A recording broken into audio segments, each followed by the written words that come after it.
സുപ്രഭാതം. രചന രുദ്രൻ വാര്യത്ത്. നാളെ നാളെ എന്നായിട്ട് നാട്ടുകാരും കാത്തിടുന്നു. നാഥനില്ലാതായി നാടിൻ നാളുകളും പോയിടുന്നു.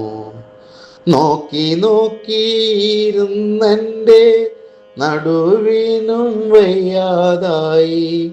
നായകരാണെല്ലാവരും, നാഥനായിട്ടാരുമില്ലേ.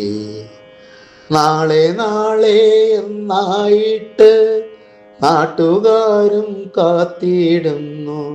നാഥനില്ലാതായി നാടിൻ നാളുകളും പോയിടുന്നു.